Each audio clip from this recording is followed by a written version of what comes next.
चलिए, मैं उम्मीद करता हूँ आप लोग सही से होंगे, खुश होंगे, जहां भी होंगे पढ़ते होंगे। ठीक है, तो पढ़ाई स्टार्ट हम लोग करेंगे। आज एक नया चैप्टर, नई चीजों को पढ़ना शुरू करेंगे। और कौन सा चैप्टर का नाम क्या है? त्रिकोणमिति। हम त्रिकोणमिति की जीव अच्छे से पढ़ना पड़ेगा। तो आइए हम त्रिकोणमिति को देखते हैं, त्रिकोणमिति है क्या चीज और इसमें कौन कौन सी चीजों को हम लोग पढ़ेंगे, उन चीजों को देखेंगे। और सबसे पहले देखेंगे, अगर त्रिकोणमिति की बात करें तो ये इसमें तीन शब्दों से मिलकर बना है। त्रिकोण दो से मिलकर बना है। पहला है त्रि और दूसरा है कोण और तीसरा है मिति। तो एक बात सुनिएगा, मिति मतलब त्रि माने होता है तीन और कोण माने होता है कोण और मिति माने होता है मापना। तो मापना कहने का मतलब, कोण मतलब क्या होता है ये भी बताएंगे, एंगल क्या होता है, कोण क्या होता है। हम इन सभी बातों को अगर देखेंगे तो हम लोग ये बात कहेंगे, तीन कोण को मापना मतलब तीन कोणों को मापना। ये शाब्दिक अर्थ इसका होगा कि तीन कोणों को मापना। तो अब मापन है, मापना, ये एक ही बात है। तो हम लोग इन्हीं बातों को सीखना शुरू करेंगे। त्रिकोणमिति का मतलब होता है तीन कोणों का मापना। और एक बात ये समझ में आनी चाहिए कि तीन कोण किसमें होता है। तो तीन कोण जिसमें होता है उसमें किसमें होता है? त्रिभुज होता है। तो और कौन कौन सी चीजें हैं त्रिभुज में, बातें करेंगे। तीन कोण किसमें होता है? तो त्रिभुज में होता है। तो आप बात करेंगे यहाँ पर कि त्रिभुज और कौन सा? त्रिभुज और बहुभुज। त्रिभुज और, अब इसकी परिभाषा लिख रहे हैं, परिभाषा इसकी होगी क्या है? परिभाषा किसका? त्रिकोणमिति का परिभाषा की बात करेंगे तो क्या बोलेंगे? कहेंगे त्रिभुज और बहुभुज। त्रिभुज और बहुभुज, त्रिभुज और बहुभुज के भुजाओं को के भुजाओं का अध्ययन करना, या त्रिभुज और बहुभुज के भुजाओं का भुजाओं का भुजाओं का अध्ययन अध्ययन करना अध्ययन करना त्रिकोणमिति कहलाता है। त्रिकोण मिति कहलाता है। त्रिकोणमिति कहलाता या ट्रिग्नोमेट्री कहलाता है। चलो, ये बात हम लोग इतना जाने, अब तक इतनी बात हम करेंगे। यदि बोला जाए कि त्रिकोणमिति किसे कहते हैं तो आप कहेंगे यह तीन शब्दों से मिलकर बना है। त्रि धन कोण धन मिति, जिसका मतलब होता है कि तीन कोणों को मापना, जिसमें तीन त्रिभुज तीन कोण होता है। परिभाषित करना अगर इसकी बात आती है तो हम लोग कहेंगे, क्या बोलेंगे? त्रिभुज तथा बहुभुज की भुजाओं और कोणों को मापना को क्या बोलते हैं? मापना मापना को क्या बोलते हैं? त्रिकोणमिति कहते हैं। अब एक सिंपल सी बात करें और परिभाषा पूछे तो आपको बताना ये पड़ेगा क्या, कि त्रिभुज और बहुभुज की भुजाओं तथा कोणों का अध्ययन करना, या त्रिभुज और बहुभुज की का अध्ययन करना त्रिकोणमिति कहलाता है। चलो हम बात करते हैं त्रिकोणमिति में क्या पढ़ेंगे। तो ये बात समझ में आती है सबको कि त्रिकोणमिति में क्या पढ़ेंगे। चलो, अब हम बात इसकी करें तो सबसे पहले हम जानेंगे बहुभुज क्या होता है और त्रिभुज क्या होता है। तो बहुभुज किसे कहते हैं, त्रिभुज किसे कहते हैं, हम इन्हीं बातों को अगर हम डिस्कस करें कि त्रिभुज किसे कहते हैं, बहुभुज किसे, त्रिभुज किसे कहते हैं। तो त्रिभुज किसे कहते हैं, सारा बोले। जो तीन भुजाओं से घिरा हो। उससे त्रिभुज कहते हैं। चलिए संस्कृतमा बोलिए, आप बोलिए, त्रिभुज किसे कहते हैं?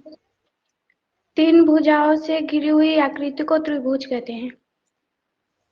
ना लला। सर हम लोग बताए। हाँ बोलो, बोलिए आप। तीनों भुजाओं से घिरी हुई बंद आकृति को त्रिभुज कहते हैं। बहुत सही। आप कहेंगे त्रिभुज का मतलब ट्रायंगल, और त्रिभुज किसे कहते हैं, इन्हीं बातों को अगर हम देखेंगे तो त्रिभुज कहेंगे तीन भुजाओं से घिरी। जब आपने संस्कृत में सही कुछ बोला था, बस एक ही बात नहीं बोला, बंद। तीन भुजाओं से घिरी बंद आकृति को त्रिभुज कहते हैं। क्या बोलेंगे? कहेंगे तीन भुजाओं भुजाओं से घिरी बंद आकृति बंद आकृति को त्रिभुज कहते हैं। क्या बोलते हैं? त्रिभुज कहते हैं। त्रिभुज कहते हैं। ये बात क्लियर हो चुकी होगी त्रिभुज किसे कहते हैं। त्रिभुज के दो प्रकार के कोण होते हैं, आंतरिक कोण और कौन सा? बाह्य कोण। आंतरिक कोण और कौन सा? बाह्य। त्रिभुज में 3 कोण होते हैं। कितने कोण होते हैं? 3 कोण होते हैं। बात ये करेंगे 3 नहीं, उसके 6 कोण होते हैं। अब कहेंगे ये कहां से आ गया 6 कोण? देखिएगा, त्रिभुज की बात अगर करें तो ये त्रिभुज है हमारे पास, और त्रिभुज के 3 कोण आप देखेंगे। एक त्रिभुज का एक कोण, फर्स्ट, सेकंड, ये थर्ड। बात क्लियर है सबको? त्रिभुज के 3 कोण होते हैं, अब लेकिन हाँ आंतरिक 3 कोण होते हैं और 3 कोण बाहर भी होते हैं, टोटल 6 कोण होते हैं। देखिए ये बाह्य कोण है, ये आपका बाह्य कोण है, ये आपका कौन सा है? बाह्य कोण है। किसी पास में अगर आंतरिक कोण और बाह्य कोण का योग जो होता है हमेशा 360 अंश का होता है। तो बात ये करेंगे, अगर आंतरिक कोण की बात करें तो कोण फर्स्ट और प्लस कोण सेकंड प्लस कोण थर्ड बराबर कितना होता है? 180 अंश होता है।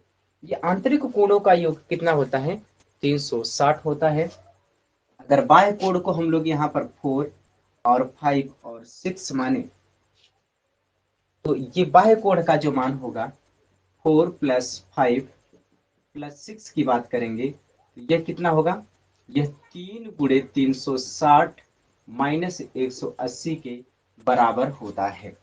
ये बात हम लोग बाद में करेंगे, ये सब कोई जरूरत नहीं है इसकी, बस इतना ही जानिए आंतरिक कोणों का योग कितना होता है? 180 अंश होता है। अब समझिएगा त्रिभुज किसे कहते हैं, ये सबको बात पता हो चुकी होगी कि 3 भुजाओं से घिरी बंद आकृति को त्रिभुज कहते हैं, ये आपको पता होना चाहिए। आंतरिक कोण 1 2 3 3 कोण होते हैं इसके आंतरिक कोण। आगे हम और बात जो करेंगे ना, वे कौन सी बात करेंगे? देखो, इसमें से हम लोग कहेंगे त्रिभुज के प्रकार, टाइप ऑफ ट्रायंगल। त्रिभुज के प्रकार की बात करें तो त्रिभुज कितने प्रकार के होते हैं? चलो त्रिभुज के, ये हटा दें, मैं इसको हटाऊं, कोई दिक्कत नहीं है ना? यस इसको सर। हटा सकता हूं। चलो आगे हम लोग लिखेंगे त्रिभुज के प्रकार, तो हेडिंग डालेंगे त्रिभुज के प्रकार। देखिएगा, टाइप ऑफ ट्रायंगल, त्रिभुज के प्रकार, तो इसे बोलेंगे हम लोग type of triangle. Type of triangle इसका मतलब त्रिभुज के प्रकार। कोई बताएगा? सर बोलिए, बाकी लोग बोलिएगा त्रिभुज कितने प्रकार के होते हैं? नितिन, सौरभ, शुभम, प्रशांत, सर 3 बोलिए कितने प्रकार के होते हैं? कितने प्रकार के? 3 प्रकार की बात करेंगे तो त्रिभुज कितने प्रकार का होता है? बाकी सभी लोग बोल रहे हैं त्रिभुज कितने प्रकार का, कोई दो, सभी लोग बोलिए त्रिभुज कितने प्रकार का होता है? बोलिए। 3 प्रकार का। 3 प्रकार का होता है। 3 प्रकार। शुभम बोलिए 3 प्रकार का बोले। संगीतमा बोलिए 3 प्रकार का। अच्छा, बाकी सौरभ सब लोग बोल रहे हैं 3 प्रकार का। देखिए त्रिभुज को 2 भागों में बांटा गया है। नंबर 1 पहला होगा, उसे बोलेंगे भुजाओं के आधार पर। दूसरा हम लोग लिखेंगे कौन सा भैया? किसके आधार पर? दूसरा होगा, बोलिए सब लोग बोलिए, कोणों के दूसरा आधार। किसका? दूसरा होगा कोणों के आधार पर। अब हम कुछ बातें कर लेते हैं आप लोग से। अब तक हम लोगों ने ये सीखा कि त्रिकोणमिति में क्या हम लोग पढ़ेंगे, और त्रिकोणमिति में हम लोग त्रिभुज पर आ चुके हैं, और त्रिभुज कितने प्रकार का होता है, त्रिभुज किसे कहते हैं, हम लोग ये सीख गए कि त्रिभुज जो होता है 3 भुजाओं से घिरी बंद आकृति को त्रिभुज कहते हैं। ये बात हम लोगों ने सीख लिया। और उसके बाद हम लोगों ने ये देखेंगे त्रिभुज के, ये सीखने के बाद अब हम लोग ये बात कर पाएंगे कि त्रिभुज के कितने भागों में बांटा गया। तो त्रिभुज को कितने भागों में बांटा गया है? 2 भागों में बांटा गया। त्रिभुज को कितने भागों में? 2 भागों में बांटा गया है। तो पहला हम लोगों ने ये देखा कोणों के आधार पर, दूसरा हम लोगों ने देखा भुजाओं के आधार पर। तो कोणों के आधार पर, भुजाओं के आधार पर बात हो चुकी है।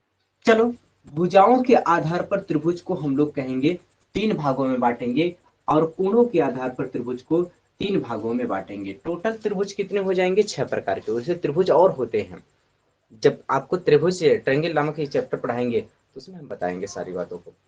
पर यहाँ पर देखिए मेन यही होते हैं। तो हम लोग बात करेंगे कौन कौन से। बात यह है त्रिभुज की भुजाओं के आधार पर, कोणों के आधार पर।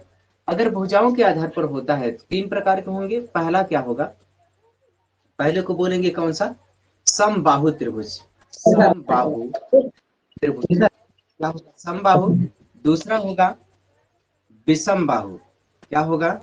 समबाहु, विषम बाहु। विषम। उसके बाद समद्विबाहु। समद्विबाहु। क्या बोलेंगे? समद्विबाहु। समद्विबाहु त्रिभुज। अब समद्विबाहु। समबाहु, विषम बाहु Yes. त्रिभुज दिखेगा। और ये हम लोग बात कर चुके कि अगर हम भुजाओं के आधार पर, यदि भुजाओं के आधार पर, यदि भुजाओं के आधार पर त्रिभुज का क्लासिफिकेशन करें, बंटवारा करेंगे, तो त्रिभुज कितने प्रकार का होता है? 3 प्रकार का होता है। भुजाओं के आधार पर त्रिभुज 3 प्रकार का होगा। कौन कौन से? समबाहु त्रिभुज, और विषम बाहु त्रिभुज, और समद्विबाहु त्रिभुज। चलो ठीक है। अब कोणों के आधार पर अगर हम बात करें, यदि हम भुजाओं के आधार पर देखें तो भुजाओं के आधार पर 3 प्रकार का होता है। 3 प्रकार का हो गया। कोणों के आधार पर बात करेंगे तो कोणों के आधार पर कौन होगा? कोणों के आधार पर न्यून कोण, हाँ न्यून कोण त्रिभुज। दूसरा अधिक कोण त्रिभुज, कौन सा भैया? Yes, समकोण। न्यून कोण त्रिभुज, अधिक कोण त्रिभुज, और तीसरा कौन सा होगा? समकोण त्रिभुज। आप बात करेंगे समकोण त्रिभुज, समकोण त्रिभुज। अब एक बात सुनो, हम लोग को जो भी पढ़ना है, मतलब इन सभी का इंट्रोडक्शन लेना है, पर हमको सभी को पढ़ना ही नहीं है। हमको सबको पढ़ना नहीं है। हमको सिर्फ किसको पढ़ना है? सिर्फ समकोण त्रिभुज को ही पढ़ना है। त्रिकोणमिति नामक चैप्टर में सिर्फ एक त्रिभुज है और उसी के बारे में सब कुछ पढ़ना है। मतलब कहने का मतलब यह है, उनके भुजाओं के अनुपात के आधार पर जो जो चीजें निकल के आएंगी, उन सभी की चीजों के बारे में हम लोग जानकारी प्राप्त करेंगे। पर इतना जानिए कि इस चैप्टर में हम लोग केवल सीखेंगे समकोण त्रिभुज के बारे में पढ़ेंगे। तो आज थोड़ी सी बातें ये सुनिएगा ध्यान से कि अब तक हम लोगों ने त्रिभुज के बारे में सीखा। त्रिभुज किसे कहते हैं सबको पता हो गई कि त्रिभुज बंद 3 भुजाओं से घिरी बंद आकृति को त्रिभुज कहते हैं। त्रिभुज के आंतरिक तीनों कोणों का योग 180 अंश होता है। त्रिभुज को कितने भागों में बांटा गया, ये बात हम कर लेंगे। चलिए पूछते हैं, बताइएगा थोड़ा। हाँ नितिन बोलिए, त्रिभुज को कितने भागों में बांटा गया? सर 3। त्रिभुज को 2 भागों में बांटा गया। पहला है, सर ये बोलिए प्रशांत, पहला किसमें? प्रशांत बोलिए, पहला त्रिभुज को 2 भागों में बांटा गया। त्रिभुज को कितने भागों में बांटा गया? 2 भागों में बांटा गया। पहला है भुजाओं के आधार पर। क्यों नितिन, गलत कैसे हो रहा? पहला क्या है? भुजाओं के आधार पर। सूरज बोलिए। Yes sir. किसी को कोई डाउट नहीं? No sir. चलिए आगे। अब बात हम करेंगे, देखो सम का मतलब होता है, ये 2 वर्ड है। सम का मतलब होता है समान, सम का मतलब होता है समान, और बाहु का मतलब होता है भुजा। बाहु का मतलब क्या होता है भैया? भुजा। विषम माने होता असमान। क्या होगा? असमान। सब भुजाएं क्या होंगी? असमान होंगी। बाहु मतलब क्या हो जाएगा? भुजा। देखो इसमें क्या है? सम माने समद्विबाहु, मतलब 2 भुजाएं समान। समद्विबाहु माने, सम माने होता है समान और द्वि माने होता है 2। तो समद्विबाह का मतलब है 2 भुजा समान, 2 समान। इसमें क्या बोलेंगे? सम माने समान, समान 2। तो समान 2 मतलब 2 समान भुजाएं, 2 समान, 2 समान क्या है? बाहु माने भुजा, 2 समान भुजा। एक बात सुनो, यदि त्रिभुज के सभी भुजाएं समान होती हैं उसे हम लोग कहेंगे समद्विबाहु त्रिभुज। सॉरी, उसे बोलेंगे समबाहु त्रिभुज। समबाहु त्रिभुज जो भी होता है, जैसे ये मानिए ये हमारा कौन सा समबाहु त्रिभुज अगर है, ये समबाहु अगर त्रिभुज होगा तो कहने का मतलब ऐसा त्रिभुज होगा जिसकी सभी भुजाएं, मतलब ये भुजाएं और ये भी, तीनों भुजाएं क्या होंगी, बराबर होंगी। तीनों भुजाएं क्या होंगी, बराबर होंगी।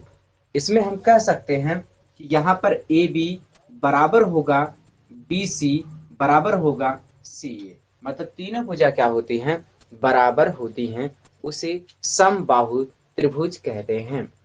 बातें क्लियर है यहाँ तक? कोई दिक्कत किसी को नहीं होनी चाहिए।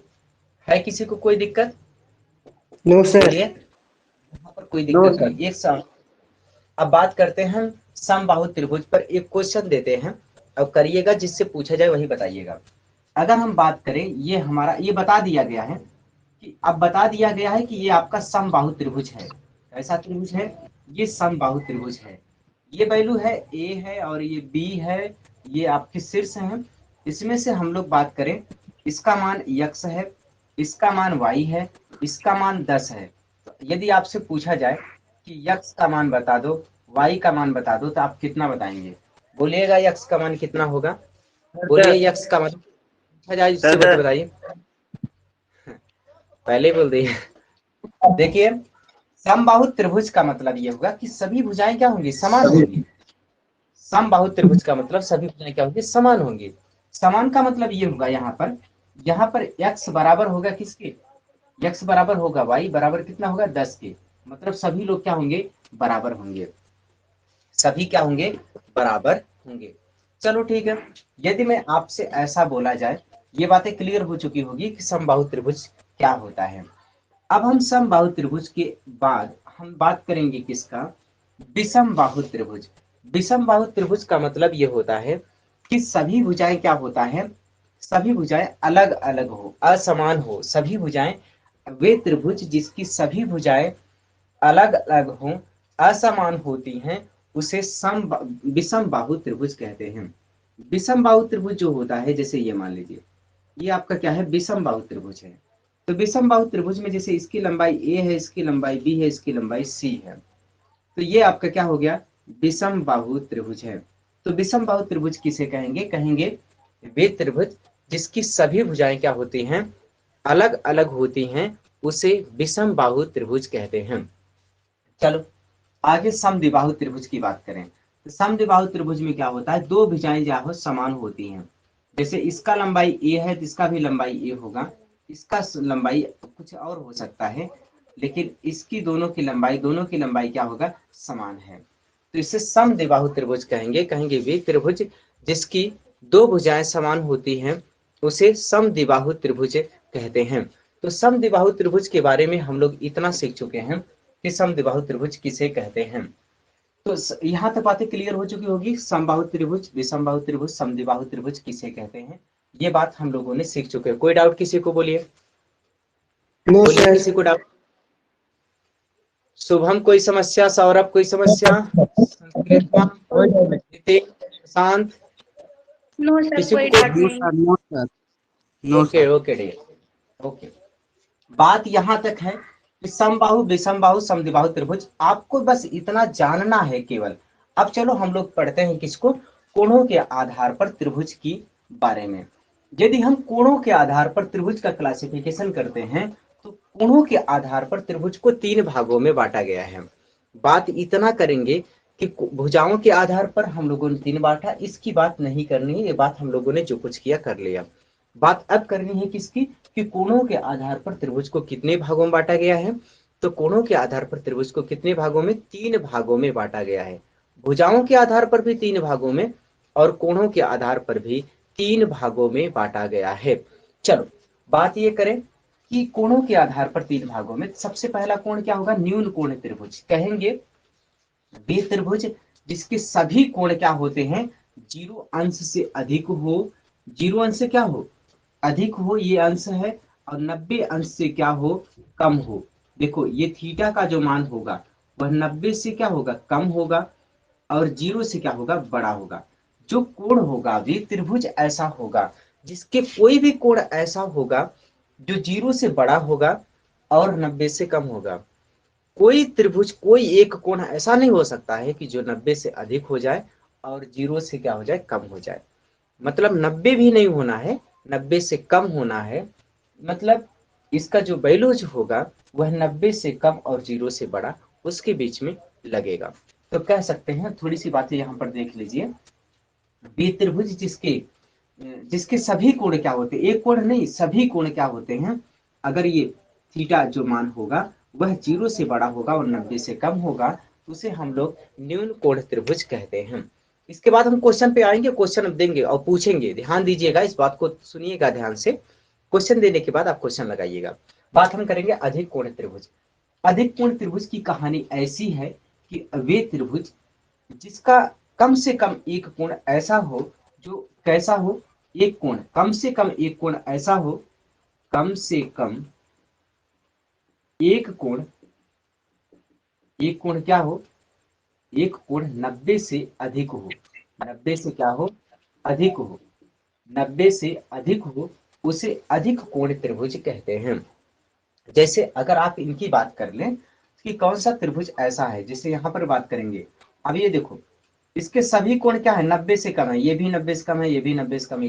ये जो त्रिभुज होगा ना, ये न्यून कोण त्रिभुज होगा। ये वाला आपका क्या होगा, न्यून कोण त्रिभुज होगा। लेकिन इसकी अधिक कोण त्रिभुज की बात करेंगे तो अधिक कोण त्रिभुज क्या होता है, अधिक कोण त्रिभुज किसे कहते हैं, तो अधिक कोण त्रिभुज वह त्रिभुज होगा, अधिक कोण त्रिभुज में क्या बोलेंगे, वह त्रिभुज होगा जिसमें कम से कम एक कोण ऐसा हो जो 90 से अधिक हो, 90 से अधिक हो और 180 से कम हो। 90 से अधिक और, ये दिख रहा है कि नहीं, 90 से अधिक और 180 से, नहीं दिख रहा है, कैसा है, दिख रहा है? और ना दिखे तो बोला करिए, आप लोग बोलते भी नहीं। अब तो दिख रहा होगा शायद। 90 से अधिक और क्या होगा, बोलिए बोलिए बोलिए, क्या कुछ कह रहे थे क्या आप लोग? 90 से अधिक और जी 180 से कम हो, 180 से कम हो, उसे क्या बोलते हैं हम, उसे अधिक कोण त्रिभुज कहते हैं। अब इन लोग की कहानी खत्म होती है। अब आएंगे हम लोग समकोण त्रिभुज पर, और समकोण त्रिभुज को हेडिंग डालकर पढ़ेंगे और उसी को बहुत अच्छे से वहां से शुरुआत होती है। थोड़ी सी बेसिक चीजें हैं जो सीखना जरूरत होती है, वो सीखना ही पड़ेगा। वो अपने पढ़ाई में, अपने पढ़ाई के शुभम, अमन, कोई दिक्कत किसी को? No sir. हेडिंग डालिए समकोण त्रिभुज, समकोण त्रिभुज हेडिंग डालिए।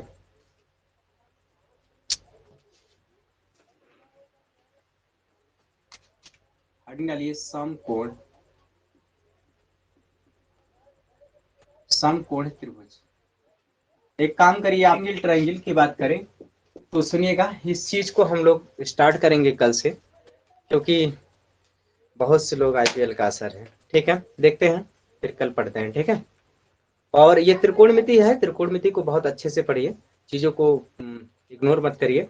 और हाँ, रह गई बात, आप लोग इस चीज को कल ये देख पाएंगे जहां मैं बोल रहा हूँ, और उस पर जाइए, मिले आपको तो वहां पर लाइक शेयर सब्सक्राइब जरूर करिए। मिलते हैं अगली क्लास में, तब तक पढ़ते रहिए, खुश रहिए।